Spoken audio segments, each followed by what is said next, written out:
Bonjour à tous, nous attendons peut-être que les personnes nous rejoignent. En tout cas, nous sommes très heureux de partager avec vous cet atelier de ProDurable Lyon, donc concernant la société à mission, une intention commune des débats singuliers. Donc ce webinaire est organisé par la communauté des entreprises à mission, qui est une association qui rassemble aujourd'hui près de 200 membres et qui est une association de dirigeants, d'entrepreneurs, de chercheurs et d'experts qui partagent tous les mêmes convictions que l'entreprise a un rôle à jouer pour relever les grands défis du 21e siècle, les grands défis sociaux et environnementaux, et que le modèle de la société à mission constitue une des solutions.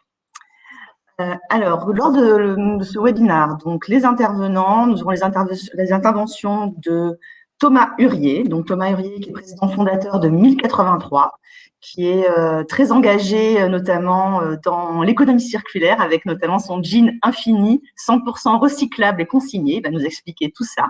Et donc 1083 est sur le chemin de la société à mission et est situé à Romans-sur-Isère, dans la Drôme. Ensuite, nous aurons le retour d'expérience de Laurence Méhaignerie, qui est cofondatrice de Citizen Capital. Citizen Capital est une des premières sociétés de gestion dédiées à l'investissement à impact en France. Et Citizen Capital est passé société à mission en janvier 2021, donc c'est tout frais, elle nous expliquera ça aussi. Et par ailleurs, Laurence est aussi cofondatrice et vice-présidente de la communauté des entreprises à mission. Donc, merci Laurence pour ta participation. Et merci aussi à Jean-Pierre Cheval, donc président du groupe Cheval, donc dans les travaux publics, secteur des travaux publics, 650 salariés, qui est une entreprise familiale, donc qui réaffirme son engagement via la société à mission et qui est passée donc société à mission en décembre 2020. Et donc, avant de commencer, je vais vous faire un petit retour en quelques mots sur la loi Pacte et la société à mission. Donc, la loi Pacte a été promulguée le 22 mai 2019 et a donné naissance donc à la qualité de société à mission, qui est le niveau, on va dire, le plus engagé prévu par la loi Pacte. Donc, nos trois intervenants sont des représentants très, très engagés, parce qu'ils sont allés ils vont vers la société à mission, et Jean-Pierre et Laurence, quant à eux, sont passés société à mission il y a peu. Alors, la société à mission, qu'est-ce que c'est ? C'est un nouveau modèle d'entreprise qui inscrit dans ses statuts une raison d'être et des objectifs socio-environnementaux que l'entreprise décide de prendre pour les années à venir. Donc, c'est réellement un chemin de transformation contributif au bien commun et qui démarre en fait dès la phase amont de formulation de la mission. Et cette mission va devenir vraiment une boussole pour l'entreprise sur un temps long. Et les plans stratégiques successifs devront être conformes et compatibles avec cette mission. Donc, c'est un processus qui se veut exigeant, qui est courageux aussi, parce que ça interroge l'identité de l'entreprise. Ça permet aussi de développer une vision singulière et de clarifier les choses, notamment en impliquant les salariés, les actionnaires et les parties prenantes externes. Et une fois que que la mission est statutairement déposée, on n'est plus dans l'intention, on est bien dans l'engagement, et un engagement qui se veut juridiquement opposable. Donc, la notion de rendre compte est importante, avec un double contrôle. Le contrôle par une gouvernance spécifique pour les entreprises de plus de 50 salariés, qui est le comité de mission, et deuxième organe de contrôle, l'audit par un OTI. Et aujourd'hui, donc, globalement depuis mai 2019, qu'est-ce qui s'est passé ? Eh bien, 150 sociétés à mission, on compte 150 000 sociétés à mission, donc c'est un nombre qui a été multiplié par 3 en 6 mois. Donc, la dynamique est vraiment importante, et on sent bien une accélération de ce nouveau modèle d'entreprise engagé. Voilà ce que je pouvais vous dire en quelques mots sur la société à mission. Alors, si vous avez des questions à poser, ce qu'on m'a dit, c'est de les faire par le module questions. Ça sera plus simple à gérer, soit à la fin des interventions, soit en décalé, on répondra à toutes vos questions. Alors, je commence. On commence par.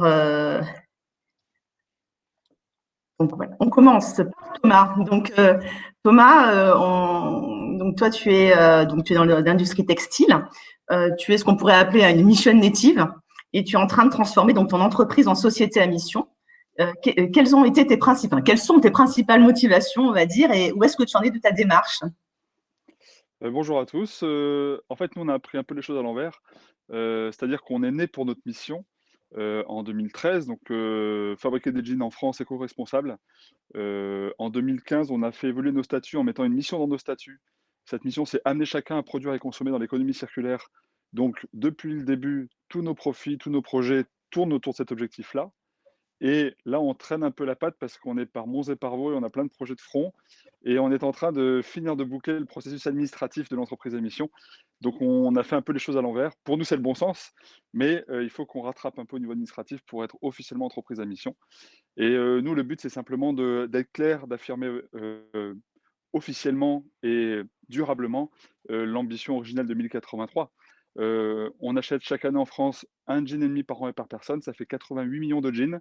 À 500 grammes le jean, ça fait 44 000 tonnes de jeans achetés et donc jetés chaque année en France. C'est désespérant tellement on consomme trop de jeans. Et donc notre démarche pour que les gens consomment moins de jeans, c'est qu'on donne aux consommateurs plus d'émotion, plus de plaisir avec un jean rempli de sens grâce auquel on a rencontré les couturières, les équipes, les matières premières, qu'on a compris le processus. Grâce à ça, on espère prolonger le plaisir de l'achat, parce que consommer, c'est prendre plaisir. Et la concurrence, quand on fait des produits de qualité, c'est qu'on prend plein de plaisir à acheter plein d'articles un peu de merde. Et donc, face à ces plaisirs successifs minuscules, mais addictifs, il faut qu'on trouve des solutions pour donner un plaisir profond, plus long, un peu comme une histoire d'amour versus un plan cul, en gros, pour être assez trivial. Et donc, la démarche, c'est vraiment de créer une histoire d'amour entre le consommateur et ses produits. Et donc, pour ça, il faut aligner tout le monde, toutes les parties prenantes, que ce soit l'équipe, évidemment, les clients, les partenaires financiers, les sous-traitants, la filière en entier, tout ça pour amener chacun justement à produire et consommer de manière circulaire. Parce que l'enjeu de demain, si on veut durer, il faut bien gérer financièrement sa boîte, il faut bien gérer humainement sa boîte, sinon au bout d'un moment les gens partent, et il faut bien gérer aussi son environnement, ses matières premières, ses ressources, sinon au bout d'un moment on n'a plus les matières premières pour fabriquer les vêtements pour lesquels on travaille. Donc du coup, tout ça, pour l'officialiser et l'acter, eh bien, on l'a mis dans nos statuts. Et donc, bientôt, officiellement, on pourra dire qu'on est une entreprise à mission. D'accord. Donc, si je comprends bien, une de tes motivations, c'est de retrouver, enfin, de retrouver cette cohérence d'ensemble entre les produits que tu conçois, fais fabriquer et vends, et l'ensemble de ton entreprise. Oui, c'est aligné. La Les gouvernance, gens, les c'est aligné, produits, cohérence. tout. Vous voyez, ces étagères, elles sont faites à Moiran, à 50 km de Romans. Elles sont en métal, donc elles sont 100% recyclables. Et elles sont rouges parce que 1083, c'est rouge. Tout est comme ça, pensé pour être cohérent, parce que tous les choix qu'on fait, on les fait relativement à notre mission, pas à la météo du moment ou à la mode du moment. Non, c'est la mission qui est le guide. D'accord, parfait. Et tu penses devenir société à mission dans quel délai à peu près? Tu as une idée ou... Alors, c'est une question que je pose à peu près tous les mois à Elsa, notre DAF, qui est débordée par nos différents projets. Mais on prend le temps de petit à petit faire les choses là, donc on espère qu'en 2021, ce sera fait. D'accord, parfait. Laurence, donc toi, tu es devenue société, enfin, pas toi personnellement, mais Citizen Capital est devenue société à mission en janvier. J'ai envie de te poser la question de comment ça s'est passé, comment s'est passée cette phase amont, et qui as-tu impliqué dans ce processus? Et moi, je fais partie des entreprises qui s'estiment être nées avec une mission il y a 13 ans. Et j'aimais bien la présentation d'alignement de Thomas parce qu'on entend encore parfois dire, mais en fait, moi, j'ai déjà une mission, donc ce n'est pas la peine de dire sur ta mission, je le suis déjà. Et en fait, ce qui est drôle avec nous, c'est qu'on a une mission depuis 13 ans qui est mobiliser du capital pour relever les défis sociaux et environnementaux majeurs de notre époque. Mais on l'a fait à 2, aujourd'hui on est 14. Et en fait, on a cru qu'on ferait en 3-4 mois ce processus de passage en entreprise à mission. Et en fait, on a mis plus d'1 an. Et en fait, on s'est rendu compte que c'était une occasion assez formidable, en fait, de re-questionner une mission qu'on a posée quand même il y a 13 ans, dans un contexte qui est complètement différent. On est passé d'un environnement où on était des pionniers, où il fallait expliquer ce qu'on faisait, à un environnement où tout le monde veut faire de l'impact investing. Donc, on est dans un contexte très différent. On a un enjeu d'alignement et on a des équipes maintenant qui sont beaucoup plus jeunes que nous. Donc, on a des discussions générationnelles sur ce qu'on est, pourquoi on existe. Et puis, on a fait en fait un travail de stratégie en même temps qu'un travail sur la mission, alors que les deux sujets sont dans des échelles temporelles assez différentes, hein, parce qu'on établit une stratégie pour quelques années dans le meilleur des cas, et puis parfois ça ne dure pas bien longtemps, alors qu'une mission, c'est quand même effectivement une boussole. Mais je ne suis pas sûre que des boussoles résistent à 12 ans sans se questionner. Donc, on est reparti du besoin, à quel besoin on répond, pourquoi réellement on existe, pourquoi on se lève le matin, qu'est-ce qu'on apporte de singulier encore dans le paysage dans lequel on est aujourd'hui, qu'est-ce qui nous caractérise vraiment. Et en fait, c'est la question de la culture. Pour moi, la mission, en fait, c'est le socle qui permet de créer la culture. Je pense que Thomas, tu l'as très bien exprimé là à l'instant. Et la culture mange la stratégie au petit déjeuner, hein, comme on dit. Donc, en fait, créer une culture commune, je pense que c'est la plus grande découverte que moi j'ai faite dans ce travail d'1 an sur la mission, ce qu'on pourrait aussi appeler alignement, mais d'établir un langage commun qui permet à chacun de se retrouver autour d'une boussole commune. Et on a fait rapidement, pour vous dire comment on a fait, pour répondre à ta question, Anne, on a d'abord, on a fait 3 temps. D'abord, on a interrogé une douzaine de parties prenantes, entrepreneurs, investisseurs, avant de commencer nous-mêmes le travail.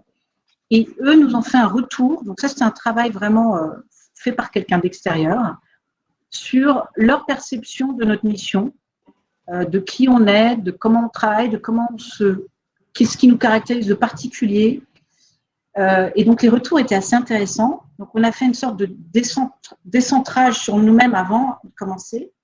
Et après, on a fait un travail, je dirais, avec l'équipe qui a quasiment duré 1 année, d'échanges sur beaucoup de sujets différents.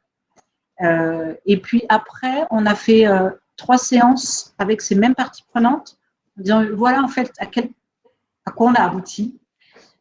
Qu'est-ce que vous en pensez? On les a fait réagir là-dessus. Donc, c'était long. Et en fait, pour tout vous dire, si c'était à refaire, c'est lourd, en fait, de le faire complètement en interne. Et si c'était à refaire, je pense qu'on aurait été très heureux d'être accompagné par quelqu'un d'extérieur qui jette un regard, enfin, qui n'est pas complètement dans le bain, comme je le suis moi. Et donc, être accompagné me semble être une très bonne chose sur un projet comme celui-là. Et ça dépend encore, là, comme on le disait, comme Laurence le disait tout à l'heure, la démarche de société à mission est vraiment une démarche singulière et propre à chaque entreprise. Et donc, à la fois dans sa mission et aussi dans la façon de faire émerger cette mission et de travailler avec ces parties constituantes que sont les collaborateurs et ces parties prenantes, comme l'a très bien expliqué Laurence. Merci Laurence. Alors Jean-Pierre, donc c'est toi qui as la plus grande expérience de la société à mission autour de cette table virtuelle, puisque tu en es déjà à 4 mois d'existence de société à mission, cette nouvelle qualité. Tu as même réuni ton premier comité de mission. Donc, tu fais partie des entreprises les plus en avance.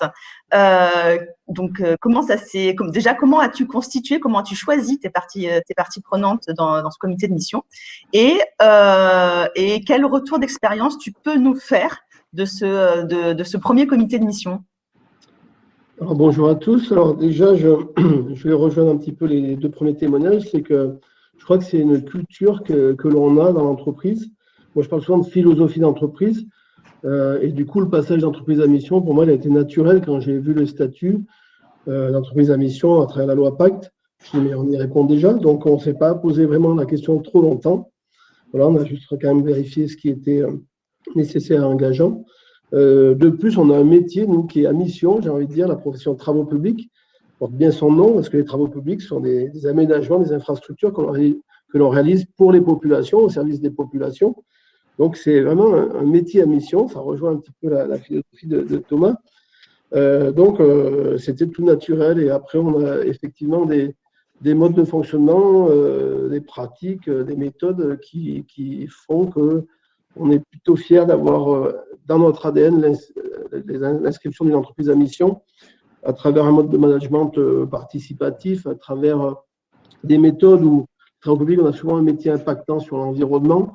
Donc, on a déjà anticipé comment on protège l'espace naturel autour de nous, comment on sensibilise les collaborateurs.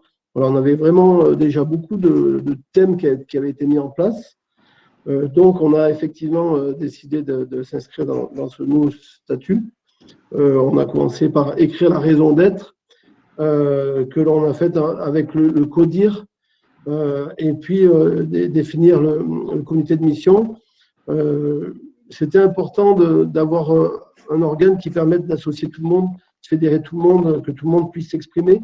Donc, on a en fait défini 2 comités de mission, ce qui nous concerne. Il y a un comité de mission plutôt stratégique, avec les membres de la direction, dont je fais partie, la directrice de la stratégie. Il y a la directrice de la communication, qui est très motivée, donc qui pilotera le comité de mission stratégique. On a 2 personnes extérieures, des experts, Vivien Pertuso, qui est directeur du lab chez BPI et qui est très au fait de ces sujets. On a aussi Sabine Buis, qui pour nous représente un petit peu le monde extérieur et la partie client, puisqu'on veut associer tout le monde. Sabine, au-delà d'être élue, elle intervient auprès de jeunes élèves à Lyon. Elle a aussi une sensibilité très forte sur l'écologie, en étant membre du conseil départemental de l'Ardèche. Ils ont mis en place un contrat de transition écologique. Donc, il y a vraiment une identité, une culture forte. Donc, c'est notre comité stratégique. Et puis, on a élargi à un comité de mission opérationnelle où là, on a ouvert à toutes les personnes en entreprise qui souhaitaient participer pour être force de proposition, pour vraiment faire adhérer tout le monde, embarquer tout le monde. Voilà. Donc, on veut travailler de concert entre les 2 comités. Le comité stratégique aura pour objectif de mettre en place les actions et la volonté qui auront émergé du comité opérationnel. Voilà. Alors, mon expérience, elle est relativement courte. On a effectivement fait les 2 premières réunions des comités. Même s'il y a de nombreuses actions qui ont été initiées auparavant, c'est une démarche progressive, c'est une volonté perpétuelle d'amélioration. Donc, on est en train de travailler sur les sujets, on veut faire des choix et on les arrêtera. On est vraiment en prémisse de la mise en place. D'accord. Et vous avez déjà défini vos objectifs opérationnels ou vous êtes en train de les formuler? On les a définis, enfin, on les a listés, on n'a pas arrêté précisément parce qu'on est en train de regarder les enjeux, les impacts. On ne veut pas tout faire à la fois non plus parce qu'on veut prendre des engagements que l'on veut tenir. C'est important de séquencer, d'hiérarchiser. Et de choisir ses combats. Mais ce qui est bien, c'est qu'il y a de nombreux sujets, donc c'est très, très appréciable. D'accord. Et est-ce que vous avez déjà vu justement des transformations concrètes, des transformations opérationnelles dans l'entreprise? Alors, les transformations, elles vont venir. Je pense qu'aujourd'hui, il faut vraiment que tout le monde comprenne parce que on a mis beaucoup de moyens de communication dans l'entreprise depuis très longtemps avec des écrans dans toutes les salles d'embauche, accessibles à tous et pour de la communication montante-descendante. On a créé déjà depuis plus d'1 an un workplace, un réseau social d'entreprise, voilà, où la communication est très fluide. On a créé un G60, on a appelé G60, le groupe 60, c'est les managers. On a fait un groupe de managers pour qu'ils soient la courroie de transmission et qu'on embarque bien tout le monde. Donc, c'est encore trop tôt pour dire qu'on voit la transformation, mais on sent qu'il y a une volonté d'adhésion forte du personnel et ça, c'est déjà une belle réussite. Maintenant, il faut qu'on avance sur les actions. Parfait. Et j'aurais envie de vous poser une question à tous les 3, parce que tous les 3, donc vous travaillez, vous évoluez dans des secteurs d'activité très différents. Donc Jean-Pierre, Gros Cheval dans les travaux publics, 1083 dans l'industrie textile, Citizen Capital dans l'investissement impact. Aujourd'hui, quels sont vos défis, quels sont pour vous les défis de la société à mission dans votre activité? Juste en une phrase. Pour chacun. Allez, Thomas, vas-y. J'allais donner la main à Laurence pour qu'elle commence. Non, moi, je dirais tout simplement que les gens consomment moins. Faire en sorte qu'en consommant mieux, en donnant des beaux produits qui soient responsables et durables et de qualité, que les gens prennent conscience qu'il faut moins consommer et qu'ils prennent plaisir à moins consommer. Laurence, quels sont les défis dans le secteur de l'investissement pour toi? Mais je pourrais dire que pendant les 10 dernières années, je pense qu'on a contribué à faire émerger un marché de mission native, d'entreprises qui intégraient au cœur de leur modèle et de leur projet d'entreprise une finalité sociale ou environnementale. Et est-ce que dans les prochaines années, notre rôle, c'est pas aussi, notre impact n'est pas uniquement la somme des impacts des entreprises qu'on finance. Nous, on est toujours en train de tenir debout entre nos souscripteurs et les entrepreneurs. C'est aussi l'impact que nous, on a en accompagnant la transformation d'entreprise vers l'entreprise à mission. Et donc, est-ce que notre rôle dans les années à venir et notre plus grand impact, ça ne va pas être d'accompagner cette transformation de façon beaucoup plus structurée et volontariste, avec des gens qui ne sont pas nés mission driven, mais qui sont en train de faire cette transformation.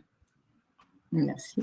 Et Jean-Pierre, pour toi, dans ton secteur d'activité? C'est difficile de parler de dernier, mais moi, ce que je souhaite, c'est qu'on soit acteur des défis socio-environnementaux qui sont devant nous, mais on a couplé aussi les défis sociétaux, parce que je crois que l'entreprise, elle a un impact sur son territoire. Donc, nous, les travaux publics, on travaille beaucoup avec la commande publique. Donc, moi, j'ai envie de rendre au territoire ce que le territoire nous appartient. Et je crois, moi, la volonté, c'est de continuer à être un aménageur du territoire, mais en étant soucieux de préserver l'ambiance, le climat dans l'entreprise, climat au niveau des salariés, climat social, mais aussi respectueux par nos méthodes et nos pratiques l'environnement dans lequel on intervient. Et je crois que tout est possible, même dans un métier comme le nôtre, de faire cohabiter l'économie et l'écologie.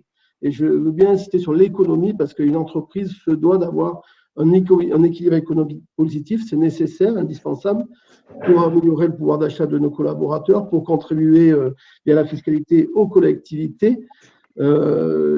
L'économie, elle fait partie intégrante aussi de l'entreprise à mission, c'est important de le rappeler.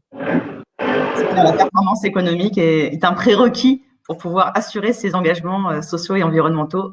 On est bien d'accord. Donc, Jean-Pierre, puisque tu avais la parole, c'est vrai que contrairement à Thomas et Laurence, qui sont tous les deux fondateurs de leur entreprise, toi, le groupe Cheval est un groupe familial. Je crois que tu en es la troisième génération. Tu es la troisième génération. Oui. Est-ce que la question de la transmission a été une des motivations justement au passage de société à mission? Parce qu'on est vraiment sur des sujets un peu différents quand on est fondateur de son entreprise et qu'on en est à la troisième génération ou qu'on reprend une entreprise. C'est pas les mêmes motivations peut-être? Non, alors, non, pas du tout. Comme je t'ai dit tout à l'heure, je crois que ce sont des pratiques, une philosophie d'entreprise qui est intégrée, qui est actée dans l'ADN de l'entreprise. Alors, c'est vrai qu'aujourd'hui, on est peut-être plus précis ou on formalise mieux les choses, mais je crois que j'ai hérité d'une volonté de reconnaître l'implication des hommes et des femmes dans l'entreprise et d'avoir des méthodes de travail soucieuses de la protection de l'environnement. Donc, non, ça n'a pas joué sur la transmission. Par contre, ce qui est clair aujourd'hui, c'est qu'il y aura des conséquences pour l'image qu'on va donner. Et je suis très contente de participer à ce webinaire. J'espère qu'on pourra faire comprendre au grand public, mais à toutes les forces vives du territoire, que ce soit les clients, les pouvoirs publics, du bien fondé du monde de l'entreprise. Souvent, on décrit le monde de l'entreprise alors que c'est un lieu d'échange, un lieu de lien social, un lieu d'épanouissement personnel. On a des métiers, nous, qui font beaucoup de promotion interne, qui font grandir les gens. Donc, j'espère que ça sera vraiment gagnant pour tout le monde parce que dans l'entreprise, on s'épanouit malgré tout, au-delà d'avoir des activités qui ont du sens et qui sont utiles et responsables. Et c'est vrai que Thomas a comme combat principal, un de ses grands combats, c'est l'économie circulaire. Toi, d'après ce que j'ai compris dans tes combats, dans ta mission, tu mets beaucoup la formation et l'emploi des jeunes. Donc, ça fait partie de tes combats. Oui, la transmission du savoir-faire et l'intégration des jeunes générations, elle est importante pour préparer l'avenir. Depuis très longtemps, on accueille les jeunes, que ce soit en stage, que ce soit des visites de classe dans les bureaux, sur les chantiers. C'est important de faire connaître nos métiers, c'est important de transmettre le savoir-faire. Et l'alternance, c'est un bon moyen, mais il n'y a pas que l'alternance. On intègre aussi des gens en reconversion. Il n'y a pas de problème avec tout ça. Après, on a fait de nos métiers qui ont une utilité pour les territoires. On a aussi développé une activité avec une activité recyclage tournée vers l'environnement, où on donne une seconde vie aux matières en fin de vie, aux matières issues des chantiers de déconstruction. Donc, il y a là vraiment le pilier humain, il y a vraiment le pilier environnemental qui sont de forts enjeux et qui sont pris en compte dans notre organisation, dans notre fonctionnement. L'économie circulaire, Thomas en parlait tout à l'heure, c'est vraiment quelque chose que l'on prône et que l'on a mis en place dans nos méthodes de travail. D'accord. Ben, merci. Laurence, selon toi, en quoi devenir société à mission va transformer ton entreprise, notamment dans tes choix d'investissement? Tu en as un peu parlé tout à l'heure en disant justement peut-être que tu vas passer, le grand enjeu dans ton secteur, c'est de passer d'investisseurs de Mission Native à investisseurs de sociétés en transformation, on va dire. Mais au-delà de cela, quelles sont, à ton avis, les transformations à l'œuvre pour Citizen Capital? Il y en a plusieurs, je pense. Il y en a une à très court terme qui est la continuité de ce sujet de l'alignement, c'est-à-dire qu'une fois que vous avez mis vos statuts et vos objectifs dans vos statuts, la question se pose de comment tout ça crée une sorte de waterfall cohérent que les membres de l'équipe puissent s'approprier tous les jours dans leur activité. Donc les objectifs opérationnels me paraissent essentiels comme étape derrière, c'est-à-dire à établir et voir, de mon point de vue, je pense, à rendre public. J'ai un objectif aussi court terme qui est le passage, le renforcement de notre gouvernance. Nous, on a une gouvernance très légère historiquement. Et le comité de mission qu'on n'a pas encore mis en place, pour nous, a vocation quasiment à avoir le rôle un peu qu'aurait un conseil de surveillance. Il aura vraiment un rôle stratégique, de suivi de l'activité assez hands-on, et on estime que la stratégie est très liée et répond complètement à la mission, et donc c'est assez logique dans notre cas de figure à nous que les choses puissent se faire dans un même organe, même s'il est évidemment consultatif. Et puis, et pour aller plus loin, effectivement, je crois que j'ai inversé les questions tout à l'heure. Quand je dis en fait que une des transformations qui va, je pense, dont on est en train de prendre conscience, c'est qu'on s'est vécu pendant ces dernières années comme au service des entrepreneurs, et donc finançant et accompagnant des entrepreneurs. Et d'ailleurs, c'est comme ça un peu qu'on formulait notre mission, c'est financer et accompagner les entrepreneurs qui relèvent des défis, etc. Et en fait, je pense qu'on est en train de prendre conscience et de formaliser plus clairement qu'en fait, notre impact à nous en tant que société de gestion, en tant que personne morale, n'est pas uniquement la somme des impacts des boîtes qu'on finance. Et ça pose la question plus globalement, je pense, à l'ensemble de notre secteur financier, de l'intentionnalité qu'on a. Est-ce qu'il est, pour des investisseurs, est-ce qu'il peut être uniquement au niveau d'un produit, c'est-à-dire d'un fonds, d'un véhicule? Est-ce qu'on peut avoir un impact durable en créant un véhicule, un fonds d'impact, quand on gère des milliards, ou pas d'ailleurs? Et est-ce qu'on n'est pas obligé de se poser la question de l'intentionnalité au niveau de la société de gestion, au niveau de la personne morale? Parce que je trouve toujours que c'est important de voir qu'il y a des personnes physiques aussi derrière des personnes morales. On l'oublie un peu dans la finance parfois. Et quelle est la raison d'être de ce projet? Quelle est la raison d'être de la société de gestion en tant qu'actionnaire? Donc, quel est notre rôle finalement en tant qu'actionnaire?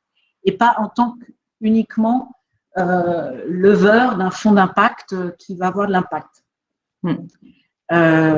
Donc l'impact ne peut pas être que au niveau du produit. Et donc l'impact de la société de gestion pour nous, je pense que ça va être la première fois qu'on va réellement avoir des objectifs et des indicateurs qui vont être liés à nous, notre rôle d'actionnaire et la façon dont on conduit notre organisation en tant qu'actionnaire d'impact. Et on retrouve l'alignement, on retrouve la cohérence d'ensemble entre dont on a parlé au début de ce webinaire, en fait, globalement. Voilà. Donc, in fine, quel est l'impact qu'on a, nous, entre le moment où on entre dans une entreprise et le moment où on en sort? Est-ce qu'il est uniquement lié au progrès que va faire l'entreprise elle-même et à son impact à elle? Il est lié à ce que nous, on arrive à faire aussi en termes d'accompagnement. Thomas, Laurence et Jean-Pierre en ont peu parlé, mais en ce qui te concerne, en ce qui concerne 1083, à ton avis, en quoi la transformation en société à mission va changer tes relations avec tes parties prenantes? Donc par parties prenantes, j'entends bien sûr les fournisseurs, les clients, les investisseurs éventuels. Comment tu vois les choses? Eh ben, je sais pas trop parce qu'en fait, on est plus à mission qu'une entreprise à mission en quelque sorte officiellement. Donc comme on est parti à l'envers et qu'on est né pour cette mission, je pense pas que ça va surprendre grand monde de découvrir que dans nos statuts, qu'ils apprennent que dans nos statuts, il y a quelque chose qui est déjà écrit dans nos statuts. Donc en fait, je pense pas que ça changera fondamentalement les choses. Ça l'ancre en plus, peut-être que de manière administrative ou légale, je sais pas si ça fera évoluer des choses. Je pense en tout cas que ça va enrichir la communauté des entreprises à mission. Et on le voit avec le témoignage de Jean-Pierre, celui de Laurence. En fait, il n'y a pas de domaine adapté à l'entreprise à mission. Tout est politique en quelque sorte. Et toutes les entreprises sont politiques au sens étymologique du terme, c'est-à-dire engagées avec leurs parties prenantes propres. Et toutes ont donc vocation à devenir des entreprises à mission. Et ce que je trouve intéressant dans cette conf, c'est que tous les trois, on fait des métiers complètement différents, avec des cultures différentes. Alors là, manque de bol, avec Jean-Pierre, on est deux Drômois, mais sinon, partout en France. Oui, il y a une surreprésentation de la Drôme dans cette conférence, c'est terrible. C'est le soleil, c'est la lavande, je sais pas. En même temps, on comprend, hein, mais bon. Et du coup, oui, je pense qu'il y a ce côté universel qui prend corps au fur et à mesure que des entreprises différentes deviennent entreprises à mission. C'est pas réservé à une région, c'est pas réservé à une taille d'entreprise, c'est pas réservé à un secteur d'activité. Et du coup, notre contribution, c'est juste de montrer que c'est réservé à personne et que c'est donc à tout le monde. Et je pense aussi qu'il y a un enjeu important, c'est que comme c'est inéluctable, autant en être les précurseurs et pas en être les ringards en quelque sorte. C'est inéluctable que les entreprises prennent leurs responsabilités et leur part de la transition écologique, tout en respectant, tout en trouvant le chemin pour être rentable. Évidemment, sinon elles ne dureront pas. Mais c'est fondamental, c'est inéluctable. Et donc, comme tous les changements inéluctables, autant en être les leaders et pas les ringards. C'est une question de survie de l'entreprise. Et donc, c'est pour ça que je trouve génial qu'une entreprise de travaux publics soit à la pointe de ce sujet-là. Bravo Jean-Pierre. Pareil dans la finance, bravo Laurence. C'est trop cool et c'est le bon chemin parce qu'en fait, c'est l'avenir et du coup, il faut y être. Et est-ce que tu penses que tes clients sont sensibles à cela aussi, à cet alignement dont tu parlais? Je pense qu'ils seront plus sensibles au fait que même nos étagères sont faites en France et sont recyclables qu'au statut en lui-même. Parce que nous, on est vraiment très expérientiel. On essaye que tout soit cohérent. Et donc, je ne sais pas si nos clients, le grand public, va se dire ah ouais, super, entreprise à mission. J'en sais rien.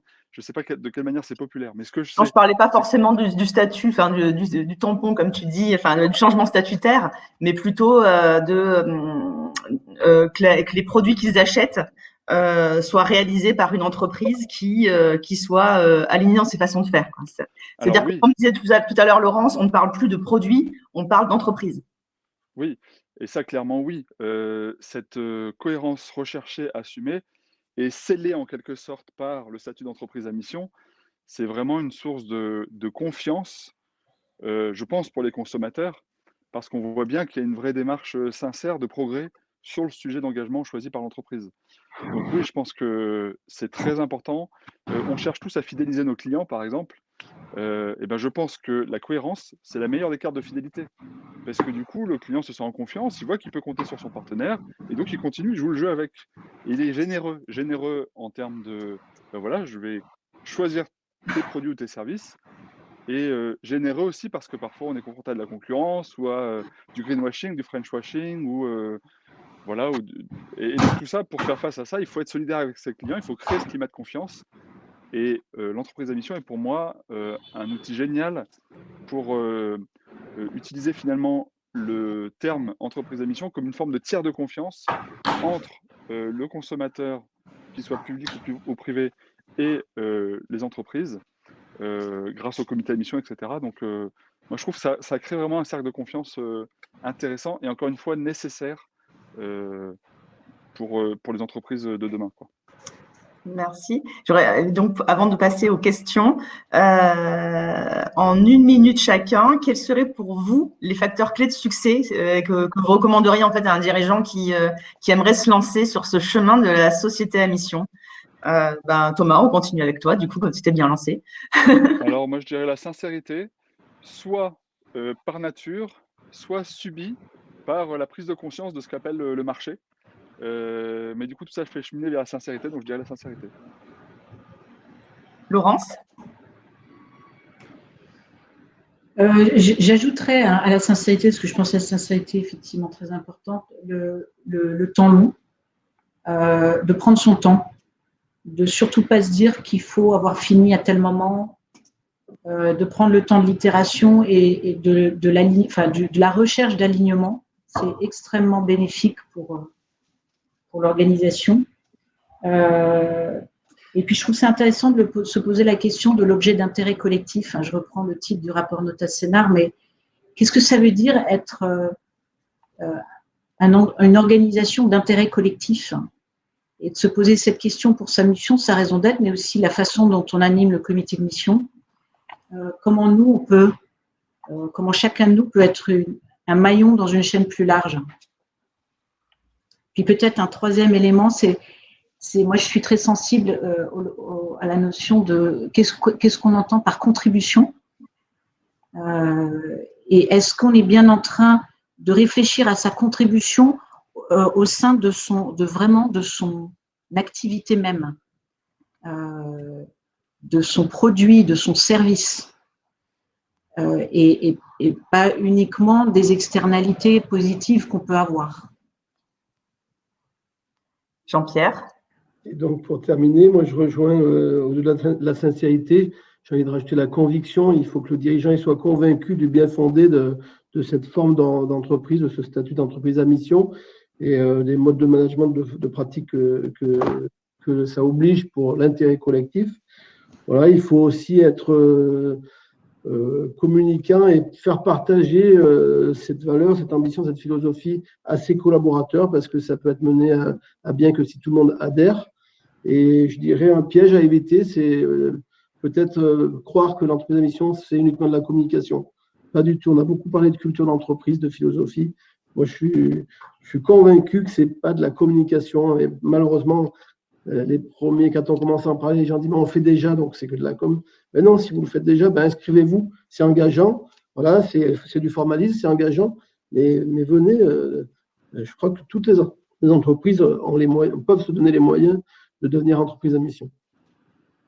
Merci. Et c'est vrai, pour compléter ce que tu dis, ça engage tous les niveaux de l'entreprise. Ça engage la gouvernance de l'entreprise, ça engage l'actionnariat, ça engage aussi l'activité de l'entreprise, l'attractivité employeur. Enfin, c'est un projet global, c'est un vrai projet d'entreprise. Donc, il y a une des questions, c'était quelle différence entre la RSE et la société à mission? On n'est pas au même niveau. On n'est pas au même niveau. Comme on l'a dit, la mission, c'est vraiment une boussole, un phare pour les 5, 7, 10 ans à venir, et qui transforme l'activité de l'entreprise et qui transforme la gouvernance, et qui transforme tout. Voilà, donc, et la RSE est une composante, mais dans la société à mission, ce qui est intéressant, c'est que c'est une vision singulière et qui est propre à chaque entreprise. Donc on n'est pas au même niveau, et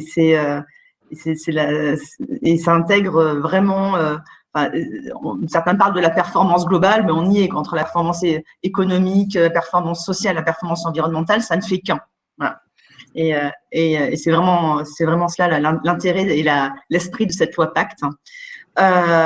Il y a une question dans le chat. Faut-il d'abord déposer sa raison d'être dans ses statuts d'entreprise, ensuite sa mission, ou est-ce que c'est possible de faire les deux en même temps? Je me permets de répondre. Je pense que le fait de faire les deux en même temps, on est sur une démarche itérative, c'est-à-dire que quand on travaille sur sa raison d'être et qu'on travaille sur les objectifs statutaires qui sont associés, les objectifs font changer la raison d'être et inversement.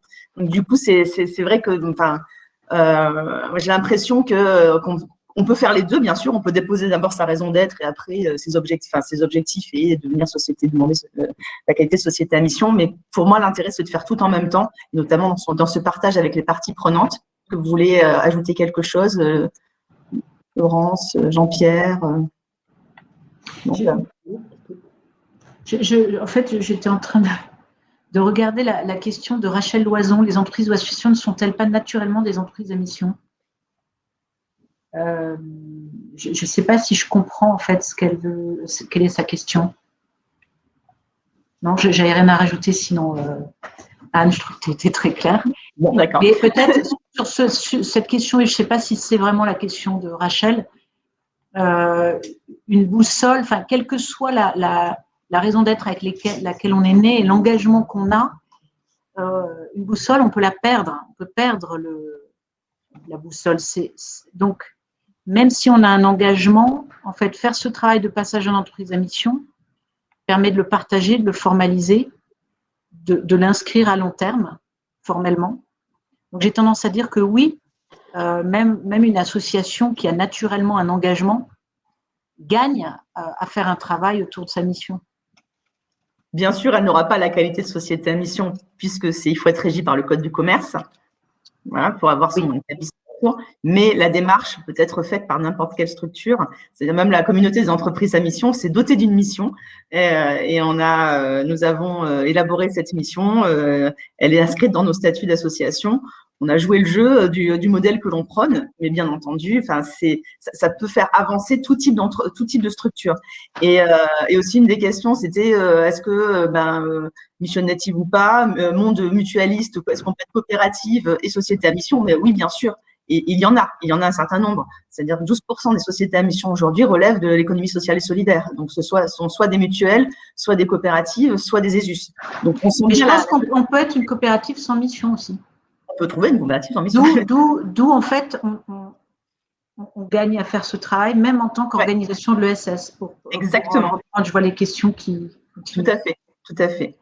Une question peut-être pour Jean-Pierre, parce que je pense que c'est bien adapté. Comment sensibilisez-vous l'ensemble, pour Thomas aussi, l'ensemble des équipes lorsqu'il y a une grande diversité de salariés, des dirigeants, des équipes R&D, des ouvriers de production? Parce que c'est vrai que 1083 comme le groupe Cheval, on n'est pas dans le secteur des services, qui est majoritaire parmi les sociétés à mission. On a vraiment deux cas particulier là de l'industrie, donc du coup c'est assez intéressant. Moi j'ai pour partie répondu, on a mis des outils de communication pour qu'il y ait du dialogue, de l'information circulante, montante, descendante, pour que tout le monde adhère vraiment au projet. Je ne sais pas si j'ai peut-être répondu dans ce cadre-là. Ok, Thomas, comment tu embarques tes employés? Alors, on a vraiment des métiers très différents. On a des tisserands, on a des couturiers, des couturières, on a des logisticiens, on a des vendeurs, on a des gens au service client, plus tous les services support, marketing, service client, gestion, etc. Donc, il y a une énorme diversité de métiers. Ça devrait être une difficulté du coup. Mais comme c'est par nature le sens 2083 et qu'on est transparent sur nos communications, sur tout ce que l'on vit, sur les réseaux sociaux, etc., en fait, on surinforme tout le monde, même nos clients, des sujets. Et donc, quand des collaborateurs arrivent dans l'entreprise, ils sont déjà au courant de tout, puisqu'en fait, on informe en même temps les clients, les salariés, tout est à plat, tout est tout nu en quelque sorte. Donc, on n'a pas trop de difficultés. Après, la principale difficulté qu'on pourrait avoir, c'est que comme on raconte ce que l'on vit et qu'on retient plus les succès que les galères, en galère récente, Jean-Pierre est au courant, on s'est fait dégager de l'usine Jourdan à Romans. Et donc, du coup, c'est un projet qui est tombé à l'eau alors que ça fait 4-5 ans qu'on bossait dessus. On a partagé cette galère telle qu'on l'a vécue et ressentie. Mais en fait, c'est éliminant, je dirais, par les bonnes nouvelles aussi qui se suivent, et on est en croissance. Donc, du coup, les bonnes nouvelles éteignent un peu les mauvaises nouvelles. Et ça fait que les gens qui rentrent dans l'entreprise peuvent avoir une perception idéalisée du groupe d'hommes et de femmes qui travaillent ici. Même si on est tous alignés, on n'est pas tous d'accord, on s'engueule parfois, enfin, c'est la vraie vie, quoi. Et donc, du coup, cette notion de vraie vie, il faut l'expliquer aussi pour que quand on fait partie de cette communauté 1083, on s'aperçoit que ce n'est pas le monde des bisounours, que c'est une équipe de labeur au service d'une mission et humaine, avec tout ce qu'on connaît d'humain, pour le meilleur et pour le pire. Donc du coup, voilà, nous, on a plutôt à déconstruire le côté idéalisation de notre travail d'équipe quand les gens rentrent. On n'a pas à leur vendre une mission, puisqu'en fait, c'est la nôtre, ils la connaissent. Voilà. Donc c'est encore une fois peut-être un peu à l'envers par rapport à... Et il est clair aussi que le retour des entreprises qui sont devenues sociétés à mission marque aussi un meilleur engagement des collaborateurs et une attractivité de l'entreprise. Donc, en termes de marque employeur, ça aussi, c'est très important. Enfin, des retours très positifs là-dessus. Je crois qu'on a dépassé le temps, Thomas. C'est très frustrant, je sais. Mais on fera notre session avec grand plaisir. Merci à tous. Merci à ProDurable, les rencontres ProDurable Lyon. J'espère que l'an prochain, nous pourrons les faire en vrai, hein, qu'on se retrouve réellement à Lyon. Et en tout cas, un grand merci à tous et n'hésitez pas à suivre les actualités de l'entreprise à mission via le compte LinkedIn de la communauté des entreprises à mission et notre site internet.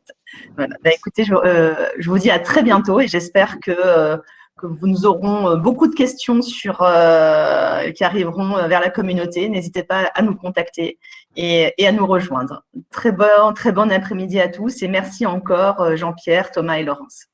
Merci beaucoup. Merci à tout le monde. Merci Anne.